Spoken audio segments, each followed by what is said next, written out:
This is the GaryVee audio experience. Cause we're gonna be legends. Let's start with this. I fully 100,000% with no hedge do not believe that you can teach entrepreneurship, right? So that's awkward. What I mean by that is that, it's crazy for me that word is now considered like cool and good. Like when I was your age, 20 years ago, entrepreneur meant that you were a fucking loser that was figuring it out, right? So watching what's happening to the world right now, where this has become a hot topic, is interesting to me, and like I'm super pumped that people now value that in a different way than they did I grew up a DNF student, right? And the reason I grew up a DNF student was I was unable to sit in a room like this and listen to whoever was sitting up here because all I wanted to do was sell shit, right? And so that's all I've ever known. I've had no other gear. Somewhere around 4th grade when I got an F on a science test, I literally that day was like, yeah, that makes sense to me because I don't give a fuck about Saturn, right? That's not who I am. And so I think if there was anything I could do, that would be awesome for you guys to make the most money I could make, I would create a test or a drug that allowed people to become self-aware. I think the number one thing that I could tell you, because I'm desperate to bring value since I'm here, is I think everybody lies to themselves. And I think all of you want certain things to be happening with you. You want yourself to be something. And I think what you need to do more of, and if I can give you, clearly I'm coming out the gate with my best piece of advice. I really do think, you have to audit who you actually are. I think that America as a society has done a really good job in selling us how to fix the things that we naturally aren't. And there's a lot of money being made on us forming into something we can't be. And I, either through massive ego and bravado, complete ignorance, I don't know what it was early on in my life, maybe the outrageous level of self-esteem that my mom instilled in me, I was able to quickly, very, very early on, and let me take it back because a lot of you don't know, I was born in Belarus in the former Soviet Union. And so I came here when I was 3 and we were super poor. I lived in a studio apartment. I know what it tastes like to walk 5 miles to Kmart, buy toilet paper, come home, and then sit there for an hour and split the toilet paper to get efficiency. That's a huge advantage for me, right? Like the fact that I've been working 19 hours a day, every day for the last 20 years is easy for me. It's the only gear I knew, right? I was poor. I sucked shit at school. It was the only gear I had, right? So I sit here with enormous disrespect and with enormous assumptions around all of you that you're just too soft to beat me, right? That I think that you've had it better and that alone doesn't allow you to beat me. And that's how I think of entrepreneurship in a very rugged, very raw, much dirtier way. I've been investing for about 7 years. The first 3 things I invested in 2007, after I built my wine business and I realized this internet thing was gonna be big, right, was Facebook, Twitter, and Tumblr, right? And then I've collectively gotten stupider since that moment, mainly because I didn't think of myself as an investor when I invested in those companies. I just thought that Ev Williams, Zucks, and David Karp were really fucking smart and were gonna win, right? And so when I think about Uber, Travis is one of my best buddies, now he has a lot of press and I'm sure a lot of you know who he is. That just makes a lot of sense because all the negative press he gets makes sense because he's a fighter. But he was the only CEO of that company because Uber's had to fight City Hall for the last 4 years. It's hard to fight the mafia that owns the taxi service in Vegas. That takes, I can't do that. I'm too not confrontational, right? So I think that the number one thing that you can do, I'm desperately competitive and want to be the person that brings the most value to you out of all these talks. I secretly sit here and say, oh, they're gonna get all these people that they've heard of, but I'm gonna be the one that tells them something that actually fucking matters. And that one thing is, you need to bet on your strengths and don't give a fuck about what you suck at. Way too many people in this room are gonna spend the next 30, 40 years of their lives trying to check the boxes of the things that they're not as good at, and that you're gonna waste a fuckload of time and lose. I highly recommend auditing yourself, or if you have no fucking empathy or EQ or self-awareness, then find somebody in your family or friendship that does and let them tell you who you are. And once you believe that, either for yourself or someone else told you, go directly all chips all into that, because that is the only possible way, in my opinion, watching from the outside, that is, let me rephrase, that is a very highly likely way of over-indexing, because the truth is, if you want to be an anomaly, you've got to act like one. You know, like, and so that's it. That's what I got. So thanks for having me. I think that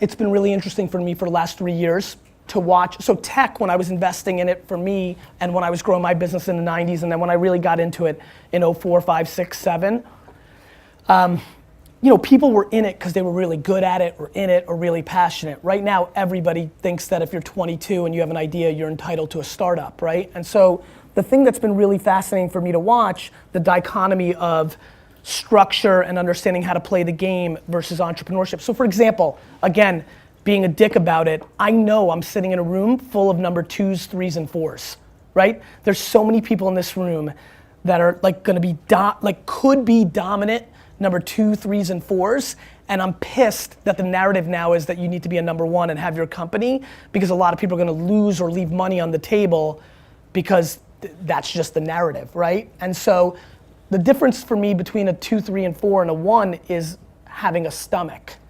And so one of the things that we've seen a lot of, because Zucks went to Harvard and like literally being East Coast bound, like watching all these kids that are going to Ivy League schools, including Stanford, so mixing the whole mix. Just like, actually everybody's a better student than I was, so I'll just call it everybody. But watching the elite top 3%, so many of those players, guys and gals, have come into the game in the last 24, 36 months and have lived a narrative where things have been good, right? Like, you know, again, I'm using a lot of prejudice. I default into thinking that like you guys were way more capable than me than figuring out how to map yourselves to go through the school system. Like you understood that game.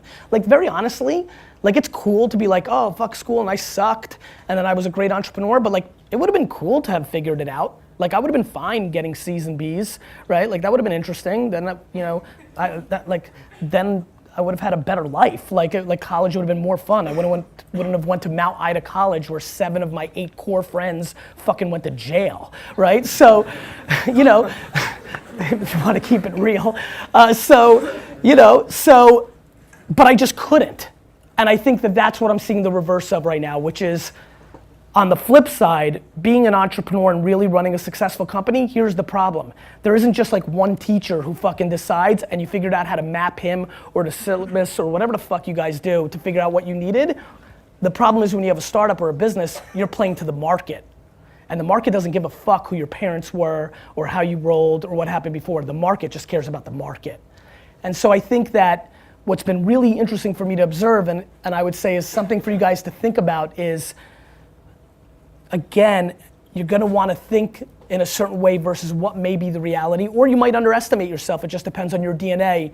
But the ability to adjust is the entire game. Like I'm so proud that I change my mind every day. My dad used to get so pissed when I was building Wine Library. He would always be like, fuck, he would say like, 3 months ago you said Ricky was gonna be the best employee. I'm like, I changed my mind. He's shit, fire him. Or he's like, you said sparkling wine was important, now you just eliminated it from the key spot. I'm like, I changed my mind. Like my ability to only be comfortable in massive chaos has been my biggest asset as an entrepreneur. Like I would never take a fucking note. Like that scares the piss out of me what these 3 people are doing right now, right? And so now that may work for them, and I'm not, like back to the opening statement, like you need to do you. Like plenty of people that make a fuckload more money than me and have won bigger take fucking notes. The key is way too many people are doing, like, here's a good one. You know what really pissed me the fuck off? I'm completely driven by like happiness and like I'm crippled by like chaos. Like, you know, VaynerMedia, which is now 500 people, update your shit. VaynerMedia is like completely dictated by, like I'm a dictator of HR. Like all I care about is the atmosphere. All I care about is how people, all I care about is like how people roll. Like I think I've fired the 4 most talented, smartest people that have worked for me, because if you don't know how to play with the other boys and girls, you're out, because I suffocate under, conflict and negativity, and like nobody's better than me, so you gotta go. So what really pissed me off in tech world was when Steve Jobs' book came out, when he was dying, when it was all about Steve 3 or 4 years ago. I literally watched a lot of my tech startup friends start being like a dick to their staff. Because Jobs was tough, everybody fell into the romance of like, I have this big vision and I'm gonna be a dick like Steve, right? And I thought that was really interesting for me to watch that half decade of like literally watching people I know and then watching them act differently because the status or the icon of the moment, and you see a lot of that. And so like that is probably the energy I'm trying to bring to this class today, which is you can look at like how people roll, and like it's great to admire and things of that nature, but it's so damn important to stick to like your DNA, right? And like what you're good at. And to recognize that you need to surround yourself, whether it's your co-founder or whether it's the people that work for you. Like all I do is hire the people that are the opposite of me, that bring the other value, that bring me the ability to remember what the fuck that meeting was about and go make sure it happens. Like whatever it may be, right? And so I think that's another thing that I would highly recognize. I think the other thing you guys should recognize is how ridiculously lucky you are, but how interesting the supply and demand of your luck is changing. Meaning, it's never been better to be an entrepreneur. Like right now, right this second is the greatest. There's massive disruption. I promise you, because I spend a fuckload of time with everybody in corporate America, the big companies are so fucking slow and stupid, it's almost unbearable, right? So that's great for us if we don't have money and we've got time, right? And so that's great. And the cost of entry is easy. There's so many people that are envious of the lucky things that happened to me investing in like Uber and Birchbox and Twitter and all those things, that now everybody in their 30s to 60s that has any level of money is chasing any kid in a hoodie with an idea and giving them money to invest in their startup because everybody's looking for their exit, right? So on top of the fact that the internet is hitting maturity and every user's on a smartphone and blah, blah, blah, and we're at scale, on top of that, in parallel, there's a fuckload of dumb money chasing it and looking to give it to anybody they can, which is your opportunity. So we need to take advantage of that horse shit. And actually, if you think you're ready, you should literally start your company right now, because I'm sure it's important to finish this class and whatever, but tomorrow the market can collapse and you'll miss this opportunity. Literally right now, on a fucking half-ass idea, right? With like 2 or 3 connections from like your parents or professors or emailing me and I introduce you to somebody, you can literally raise $1 million on your horse shit idea. But we need to I want everybody to understand that. All it takes is something crazy, like a terrorist attack or some fucking bank full of shit breaking, or like tomorrow, that can go away. And so like I think it's super important for everybody to understand that if you're itching, I think you should start tomorrow, because the money's there and you're gonna need the money, because this happens all the time. Like everybody that looked like you in 2008 and 9, they went and got jobs. Everybody that looked like you in 2002 and 3 after the first bubble, they went and got jobs. So if you're a true entrepreneur, if you're sitting here like, no, I'm entrepreneur, I'm not just in the class, you need to seriously concentrate on where we are at this exact moment in the market and recognize how fruitful it is for you, how much of an advantage you have, and you may want to seriously consider and take advantage of it, because it could really go away in a second, and then you've got to wait like if it collapses tomorrow, if there's a bubble burst, you're gonna have to wait 3 to 5 years to get your shot. When bubbles burst, no fucking kid with an idea gets dick. Got it? That's a good one. I like that one. But that's what happens. So I think that's important. Timing's massively important. And so that's why I'm pushing that agenda. Bless you. I think the other thing to think about is, I think that, here's just some random shit, and then maybe we can go into Q&A. I think that Uber, Airbnb, and Instacart are not anomalies the way a lot of people in my world think. I think they're just a preview. I think if everybody here understands that the #1 asset to everybody in the world is time, and if you can figure out how to buy and sell it back, that's a big coup. So I think the biggest reason I got excited about Uber years ago was I realized, holy shit, this isn't about transportation. This is about a company that sells me back time. As a matter of fact, I actually boycotted LA for 4 years. I actually didn't come to LA for 4 years because I hated fucking coming here so much because I didn't want to rent a car and the fucking shit. I fucking hated this place. Literally, now I'm back all the time because Uber, because I can get around, right? Like I can actually move. And so that was good. But back to the main point. It's stunning for me to watch people's behavior. Literally, fundamentally, we care about the health of our loved ones, money, and then time.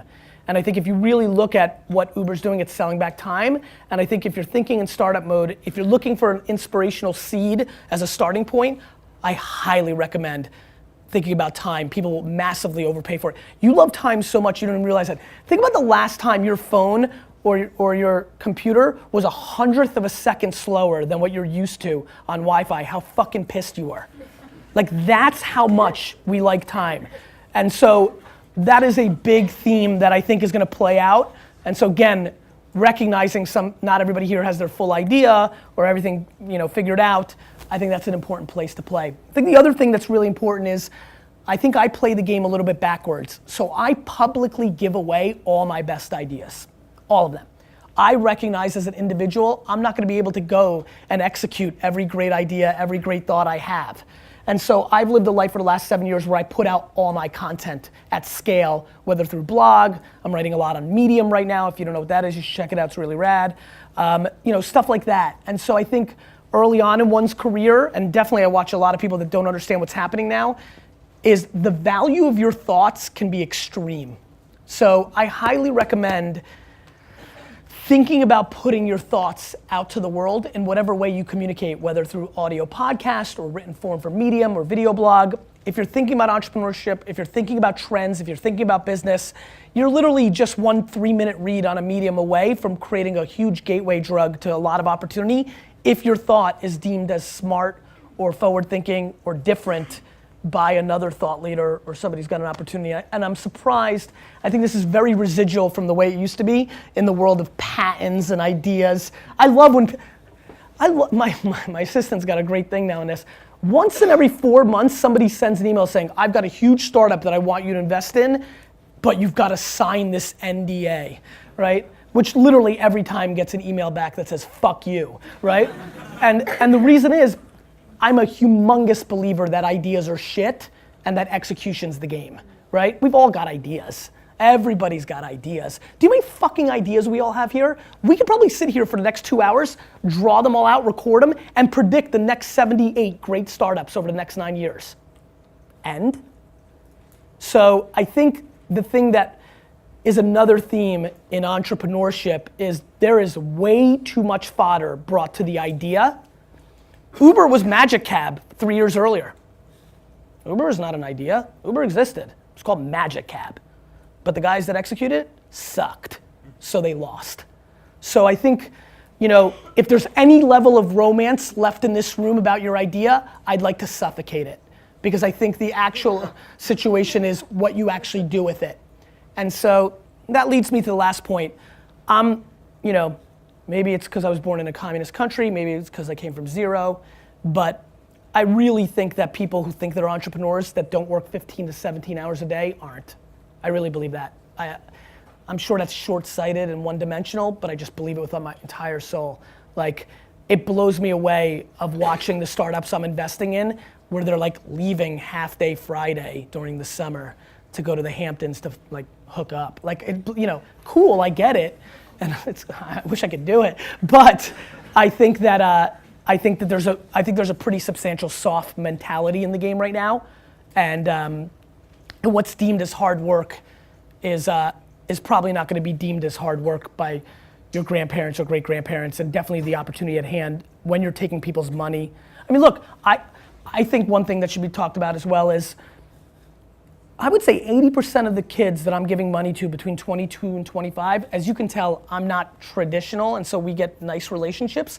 I would say 80% of them tell me right to my face that they actually have no worry whatsoever to lose my money. That it's awesome, right? Like, I'm sure you're thinking it too. Like, cool, I'll raise $1 million, I'll learn a fuckload. If I lose, I'm still just 26.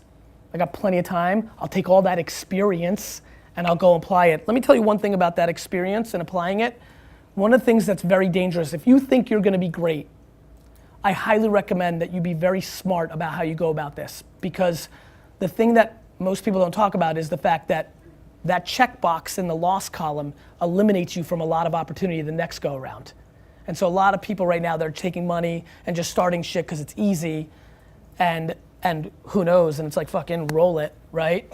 What's happening is when you lose, all the people that you're gonna look for money, bless you, all the people you're gonna look for money in the future, and the market, and your fucking Wikipedia that say you fucking lost, and all that shit, it's all there. And so I think there's a lack of thinking about legacy and long-term marathon thinking right now in a sprinter's mentality where there is a lot of access to capital and everything feels shiny. So I'd like to instill some level of giving a shit about 10 or 14 or 19 years out too. I'd like to do some Q&A if that's cool. Yeah, man. So do we? What's your name? My name's Shane. Shane. Shay? Shane. Shane. Thanks for coming out. I like Shay better. Do we start our company tomorrow, or do we protect our legacy? That's a great question. So I think you can start your, so perfect, thanks. I am a contradiction, so fuck you, Shane.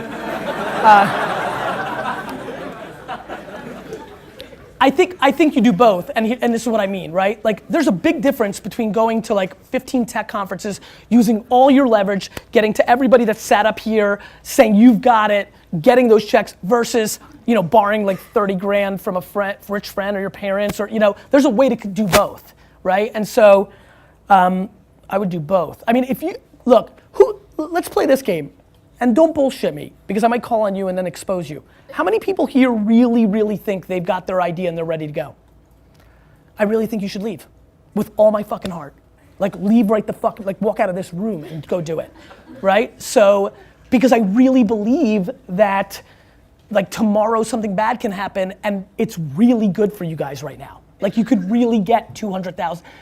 Like, you know this, right? It's crazy, the default that we think of how easy it is to get money. You know how hard it was to get money in 1998 when I came out of the game? Like, you couldn't get 50 bucks from somebody, right? Like it's so fucking bonkers because Hollywood dictates thinking. Guys, Zuck's fucking movie fucked with people's heads, and you're taking advantage of that. So I think that what happens is, and listen, this is me being a historian, I wasn't in the game for Web 1.0 bubble. I was in New Jersey building a wine store during Web 1.0 bubble, so I wasn't in those little Cosmo.com, Pet.com game. I was being practical with my $15,000 a year in marketing and building my business. I mean, all those guys and gals did the same thing. They fucking went out, they had the moment that you have right now, they fucking were worth $1 trillion on paper because everything went IPO back then, right? And then like April happened and everybody lost everything and they were all working for like Fox and like fucking the New York Times and like Condé Nast the next fucking day. And so, you know, one more time, who's got it? Who's got it right now? You need to really, really debate it. And like the only dynamic that I would even accept is like you love your parents so much and they're still so fucking old school that it would hurt their feelings. But other than that, there's literally no other excuse. Questions? Yes. My name is June. Thank you so June? much for coming. Yes, June, like the month. Mm-hmm. So, what did Zuck and all the other guys who came, like, what did they do, right? That you knew they were the smart ones. Well, they were the winners. the things with Tumblr, Twitter, and Facebook, they had all already won. Like, I love when people are like, he was such a forward thinker. I'm like, I'll take it, but fuck, they were already winning, right? Like, it was 2007, like Facebook was fucking huge, right? Like, Twitter, I just felt intuitive about Twitter, right? Like, coming from email marketing and like being a marketer and a salesman, I understood how building an audience, and then that audience, like email marketing was like you blasted people and they did shit, but like forwarding emails to your entire address book, that died by like 99, right? And so when Twitter came, thinking like I was gonna push something out and then people were like, oh, I'll pass that on. I was like, fuck, word of mouth, right? And like, so Twitter as a product spoke to me. It's why I've over-indexed on it. It's been my foundation. That was a little bit different. And then Ev, you know, who I bet on more than Jack, it was more Ev. And my whole theory on that was, well, he built Blogger and sold it to Google. Like he's already won once, right? And that was kind of a nice thing. It's fun to bet on somebody who's been able to see it through. Tumblr was interesting. Tumblr, so I'm a straight creeper, right? Like, so on the way here today at JFK, I literally like got to my gate, looked around, found like 4 13-year-old girls, literally sat behind them and watched everything they did, right? So by the way, real quick, if you ever hear that I go to jail, just know it was market research. And I did that today, and what did I watch? I watched them spend 99% of their time on Instagram, Yik Yak, and Snapchat, right? And so that's what happened with me in Tumblr in 2007. Like, it was a little different then, it was laptops, phones are better, you look less creepy. I just started getting a sense that junior high kids were on Tumblr way more than anybody was talking about it. That was a good one for me because I'm New York based, Carp was in New York. Carp is super artist. I'm super businessman, so there was a nice yin and yang. I knew how to, by that point I knew how to respect that fucking nerd shit and not scare them. And so, yeah, it just worked out, right? Like, I mean, this is how insane 2009 was. I joined Tumblr, and Tumblr on the dashboard put GaryVee joins Tumblr on everybody's dashboard for a week. Like, it was just a different world. I got in their Series B at 14 million. They already had users. Now, like, somebody farts an idea and gets 14 million pre-product. So it was a different market. Birchbox is probably the best one. Birchbox had 60 no's. I wrote the first check. How many people are familiar with Birchbox? Cool, so Birchbox, if you don't know, you should check it out. It was 2 Harvard HBS girls. They got like 60 no's. I remember sitting in that meeting and investing on the spot, and they were super pumped, and then they told me they got 60 no's, which was probably a smart strategic move. And I remember just leaving that meeting thinking like that was just straight sexism, right? Like that was the only thing I could wrap my head around, like that people just didn't want to invest in the girls. This, like, I couldn't understand, because the model was phenomenal. It's like, hey, here's our business model. We're gonna sell people makeup samples that we get for free, right? Like, and so, like, back to my first business of ripping people's flowers, ringing their doorbell and selling, it felt like that. I'm like, this is a good model, no overhead. And then I remember telling them, I'm like, look, if we can do customer acquisition at scale and get enough leverage, eventually makeup brands are gonna pay you to be in there. And that's what's happened with that company. So that one was more them. They were so sharp. I literally have never, like, you know, I'm acutely aware of like racism. Like, I got out of Russia by being Jewish, right? Like, my parents were super persecuted in the Soviet Union, and so I've always been hypersensitive to it. But that one was the most extreme case because they crushed and knew what they were doing, and it's great to watch that go out and actually become such a big company. But simple things like Yik Yak, right? I fucked up and didn't see it through, but, which I'm pissed about, but the only reason I even reached out to them, just to give you an example of like messing up, 9 or 10 months ago, I could have gotten in at a $4 million valuation. They just raised at a $350 million valuation.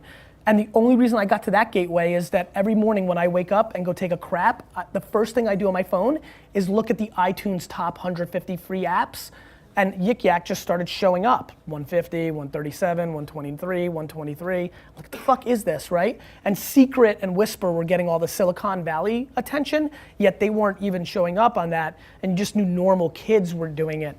So the same thing happened with Snapchat. I remember creeping on 13-year-old girls for a couple months and being like, the fuck is that yellow thing on their phone? Like, it's always showing up. That was good because it was yellow. It was easy to like see fast and not get like beat up by their dad.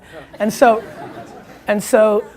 I spend all of my time looking at behavior.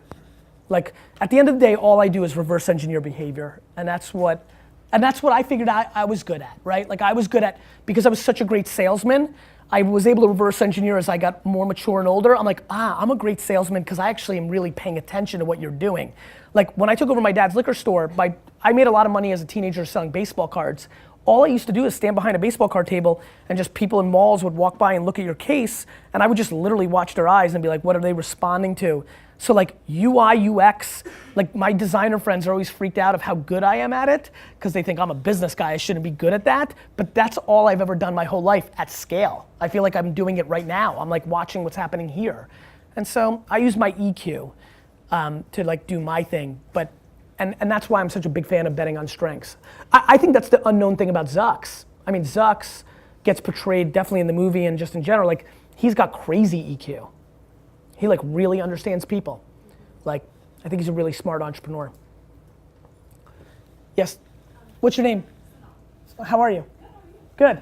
What was your biggest regret out of all of your businesses? You know, honestly, like, you don't seem really regretful. Yeah. Yeah, you know, regrets are interesting for me. Like, I'm sure, look, I have a ton of them, right? If you go look at my first book, it's called Crush It. In there, I thank my entire family and one random human being, Travis Kalanick, CEO and co-founder of Uber. And I passed on the angel round of Uber. I literally left $700 million on the table by not investing in my buddy after I just told you bet on people and this and that. It happens, right? So I have plenty of things to regret, right? I regret the fact that and look, don't cry for me. I'm gonna make $200 million because I gotta get in the next round. But I regret that when I was doing open cart optimization on winelibrary.com in 1997, that I wasn't smart enough to realize that if I turned that into a product and sold it to Amazon for $500 million, I would have made a fuckload more money than selling 18 more bottles of Pinot Noir, right? So, but very honestly, you've got me pegged. I'm basically not capable of really regretting it. I'm trying to answer your question and not be a douchebag about it, but regretting feels to me like the opposite of entrepreneurship, right? Like, I just think it means looking back, and I think speed is the #1 variable that most people in this room will struggle with. That is the variable difference that's what Travis and Zucks moved so, when Mark bought Instagram for $1 billion, a couple months earlier I did some Fox program and I said that, I was like, it was December, and they're like, hey, make some predictions for 2013. I was like, Facebook's gonna buy Instagram, right? Cool, whatever. 4 months later it happens. And CNN asks me to come on because the video went a little viral in the tech community. So I was on Piers Morgan. And on Piers Morgan's show, his opening line is, this company's 550 days old. How the hell is it worth $1 billion? And my opening line is, they stole it. I get out of the studio, I'm hardcore Twitter, so I go on it, and literally there are thousands of tweets of people calling me a fucking idiot. So literally that night, from like 10 o'clock at night to 4 in the morning, I favorited every single one of those tweets by hand, all of them. I think this is a good story because this is what an entrepreneur I think does. I favorited them all, and then I guess last year this time, right? Facebook bought WhatsApp for $18 billion, and every article like the next day after the news came out is like, oh wait a minute, they fucking stole Instagram. And no joke, for a week, my wife and I went to Turks and Caicos for a weekend, right? Luckily, she just likes to read and I can't bother her. And I laid on a beach for 19 hours a day, 2 days in a row, and replied to every single person that called me an idiot and said, what now, bitch?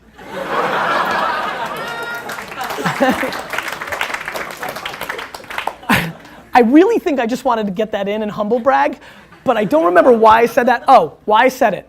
So Zucks offered $3 billion for Snapchat, and a lot of people didn't, like that seemed insane.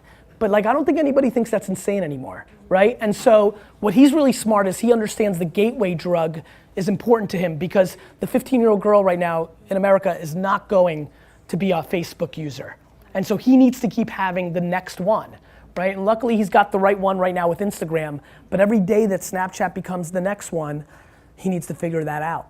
But I think he sees it. And so like, it takes that vision. Travis knew that he had to move to every market faster than Lyft, right? And so he just kept raising money if he could, and that was the right execution. So I think speed is something that people really need to wrap their head around. Yeah, man. What's up, my name's Alex. Alex, what's up, man? What do you think about Snapchat's new Discover feature? I think every platform is gonna be a media company. And so I think it makes a ton of sense. I think everybody in this room is gonna watch like a feature film that's gonna be Facebook only. I think there'll be a #1 hit sitcom on Snapchat only. All that matters is the attention graph, right? Where the fuck are our eyes and ears? Where are they, right? And I can tell you right now, if I wanna sell to a 16-year-old girl in America, I wanna be in Snapchat, right? So I thought it was a huge coup for the media companies that were launch partners, because some of them I think we'd all agree are like stodgy and not great, and for them this was a little bit of good value. I think it was a really smart move by Snapchat because I really live in this world. A lot of the big advertisers look at them as too young. You only have 13-year-olds. So this kind of like grew them up. I think Emily White is a really interesting executive for a lot of people in this room. I think she's super inspirational, boys and girls in this room. Like Emily White, if you don't know her, Google, Facebook, Instagram, and now the COO of Snapchat. I think she's a beast. And I think it was a really smart play because it instantly made them more mature, right? Like, I've been fucking yelling about Snapchat for like 2 years. Finally, when that happened, I got like 9,000 emails from like old fucking white dudes saying, oh. I was like, yeah, dick. You know, like, oh. You know, like hundreds of millions of people's attention fucking matters. Like, do I have to, what pisses me off where you're seeing I'm getting a little pissed is Facebook just went through this. It's not like we're going, like the first time makes sense, right? Like it never happened before, but like Facebook was only college kids. Now it's your fucking grandmother. Like that's what happens. And so like that will continue, like the fastest growth on Instagram right now is 40 to 50-year-old women. The fastest growing sector of people taking selfies, fastest growing, so it's a smaller base, but it's still volume. Fastest growth of selfies taken on Instagram are 40 to 45-year-old women. Like straight up fucking cougar selfies. Right? Like, and like watch, and again, back to like watching, I'm watching people like have conversations real quick off that reaction, and people are like, yeah, my fucking mom, like people know, you know, like people know what's going on, right? Like your mom's on Instagram now, 24 months ago, she didn't know what it was. That's just what it is. That's just what's always gonna happen. Because what's happening is we're living through the ageification, like the downward ageification of society. The number one thing I love right now is that the average 42-year-old American woman, in her behavior, the clothes she buys, what she does, how she hangs out with her friends, is acting like the average 29-year-old woman only 10 years ago. Like, nobody wants to be old. I'm 39. Like, I shouldn't be like dressed like, you know what the 39-year-old version of me looked like 15 years ago? Like, nobody wants to get old. Like, it sucks. And there's a flip side to it. Whereas only 10 years ago, a 15-year-old would look up to their 18-year-old sibling and listen to the same music and all that. That's why you're seeing Snapchat and Yik Yak and other things. There's a fragmentation even within generations. Like they want their own fucking thing. And in a much shorter period of time, like it used to be more like 7 to 10 years. Now you're like seeing 3 years is okay, but like after that, like there's a lot of people in here that like their high school siblings that are younger than them don't want to fuck with the things that they fuck with. And so it's interesting what's going on with the psychology of generations and people, the youthification of our society. Jackson, thanks so much. This is awesome. Thanks, brother. So you talked about kind of how great a time this is to start a company. Yeah. And all that stuff. You also talked about kind of the problems with failing, especially early. Only failing back, and it was a great question. I want to make sure, like I don't want to stop anybody because they don't want to fail. I just want to say this. There's a shitload of audacity in the market right now. Like, who gives a fuck? I'm gonna lose this money over the next 3 years, but it's gonna be good for me because I'm gonna have experience. I'm not gonna work a dick job. I'm gonna do what I want, and then I'll figure it out after the fact. I think failing's fine. Look, I have a couple people that have failed, and I'm gonna reinvest in their next idea. I just want to make sure that you think you're ready, and you're not just doing it because it's easy money right now. So if you think you're good, like I have a huge fail right now that I can't. I mean, I'm gonna invest in this kid the whole way. Because I've watched him fail, but I've seen all the great things he did. The market and his idea were off a little bit, but he's a fucking assassin. So I just want to, I wanted to clarify, and I'm glad you did that because I think you made it better. So, better, Sean? That being said, and like Shane, sorry. You said ideas are shit, like whatever. But way to have his back, fucking United class. You were 20 years old right now. Yeah. What would you go do? I would do what I did, which was like, not give a fuck about school and start prepping for my life. But that's what I did, right? It's not like, I'm not telling you like what is cool to say in a room of kids, I'm telling you what the fuck I did. Like go Google Mount Ida College. Like, did you do that? Okay, I thought you did it. So like, you know, like I had no other gear, right? So, but I truly feel I was 100% purebred entrepreneur. I truly believe that. And I truly believe that it's probably a high significant chance that nobody in this class is. And that's not bad. I promise you 90% and 85% and 80% can be dramatically more successful than me. I probably could have used a little 10 or 20% of other stuff that would have leveled me out. I was just fucking off the chart. Yeah, man. So you said you came from zero, graduated from Mount Ida College. Yep. Was there ever a point where you felt like you had to leverage what you had to do with what you wanted to do to survive, you know, making money at an hourly job, or doing a startup on the side? Or? My dad had a liquor store, right? And so that made it a little bit different. So I didn't, you know, I came from zero early on, but by the time my dad lived the American dream, so it'd be a falsity that I did it all by myself. It was a super small business. It was a $3 million revenue business with 10% gross margin. We made $300,000 before expenses. It wasn't a big business. But I knew at 14 that I was way better than my dad, right? And I was pumped because I was so thankful for what my dad did, because like we came here and had nothing and then we had something, right? So I had this incredible family pride to come in and pay him back, right? And to walk into a family business that's doing 3 million and in 24 months be doing 12 million, and like I had to buy my own car, like at a garage sale, by the way, and then my brother, who's 11 years younger than me, got a Lexus. Like, I'm a little bitter, but like I'm super proud of that part. So I'm not sure, like I have a little bit of a different, like everybody, we all have our different, look, I used to be super disrespectful to rich kids, but now that they're all my friends, I now realize like, fuck, they got it shitty too, right? Like I have a bunch of friends who are like fucking really struggling to try to navigate like that they didn't start on 3rd and a half base and are trying to do it their way. And so like, everybody's got their shit, right? But what I can tell you, when I think about entrepreneurship, I couldn't breathe. Like I couldn't breathe.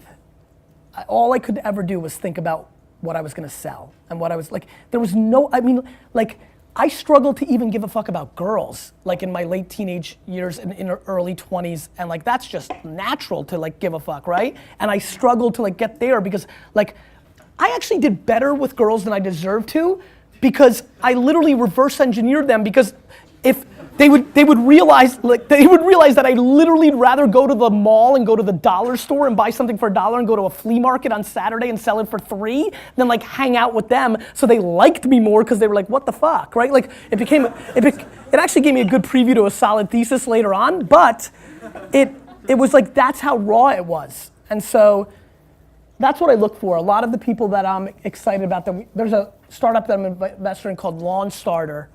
It's literally a SaaS play for fucking landscapers, right?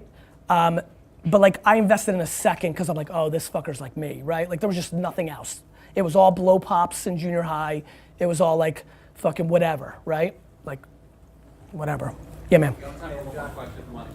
Seriously? Yeah. Fuck, okay. You're gonna come back. I'll come back.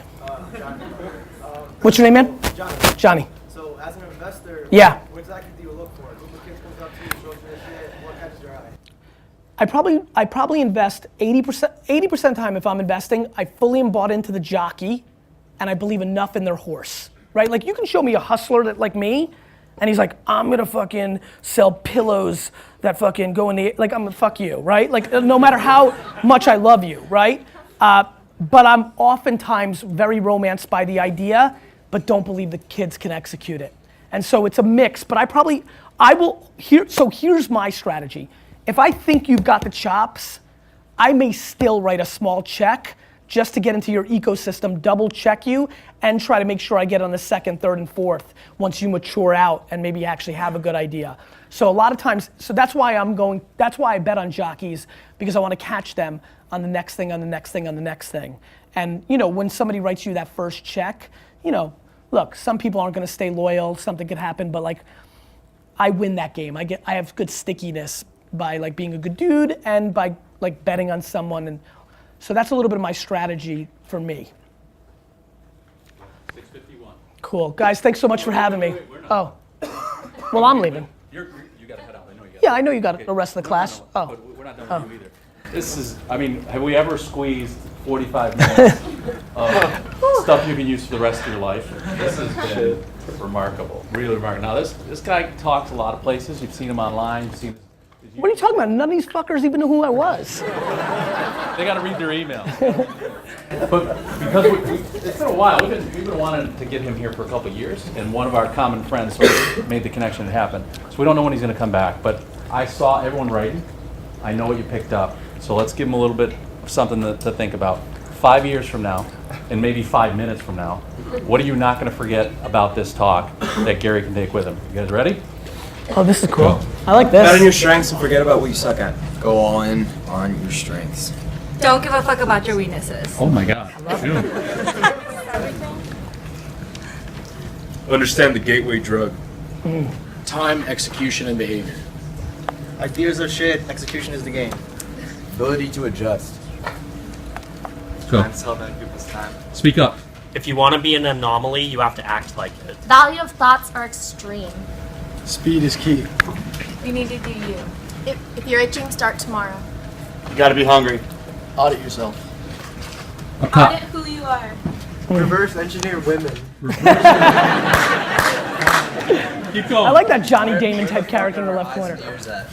Who's over on the other side? Go. Bet on the jockey, not the horse.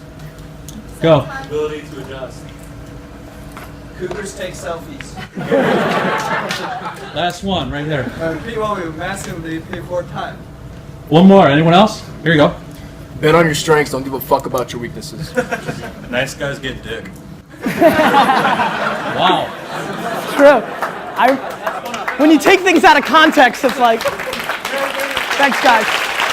Thank you. Thanks.